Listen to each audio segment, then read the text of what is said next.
నేను 2024 ఎన్నికైన తర్వాత మొదటిసారి వచ్చాను, రెండోసారి ఇప్పుడు వస్తున్నాను. దగ్గర ఈ ప్రభుత్వం వచ్చి, కొత్త ప్రభుత్వం ఎన్డీఏ ప్రభుత్వం వచ్చి తెలుగుదేశం ఆధ్వర్యంలో 7వ నెల.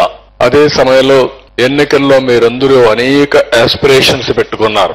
3 పార్టీల్లో ఉండే కార్యకర్తలు గాని, ప్రజలు గాని, యువత గాని అందరూ కూడా అనేకమైన ఆస్పిరేషన్స్ పెట్టుకున్నారు. దానికి కూడా కారణం మనం చూస్తే 5 సంవత్సరాలు ఈ రాష్ట్రంలో ఒక విధ్వంస పాలన జరిగింది. వ్యవస్థలన్నీ కూడా విధ్వంసం చేసే పరిస్థితికి వచ్చారు. రాష్ట్ర ఆర్థిక పరిస్థితిని చిన్నాభిన్నం చేశారు. ఎవరన్నా ఫ్రీగా మాట్లాడలేని పరిస్థితి తీసుకొచ్చారు. ఫైనల్ గా మనం చూస్తే ఎక్కడికక్కడ అభివృద్ధి స్టాండ్ స్టిల్ అయిపోయి, ఎక్కడ చూసినా ప్రజలను అణిచివేయడానికి ప్రయత్నం చేశారు తప్ప ప్రజలకు మంచి చేయాలన్న ఆలోచన లేకుండా పోయింది. అయితే ఇది నాకు కొత్త కాదు. ఈ నియోజకవర్గం నుంచి ఎమ్మెల్యేగా నేను ఎక్కడున్నా కుప్పం ఎమ్మెల్యేని, ఈ నియోజకవర్గం ఎమ్మెల్యేని. ఆ రోజు సమైక్య ఆంధ్రప్రదేశ్ లో కూడా నేను ఎమ్మెల్యేగా ఉండి సుదీర్ఘకాలం 9 సంవత్సరాలు ముఖ్యమంత్రిగా పనిచేశాను. 10 సంవత్సరాలు ప్రతిపక్ష నాయకుడిగా పనిచేశాను సమైక్య ఆంధ్రప్రదేశ్ లోని.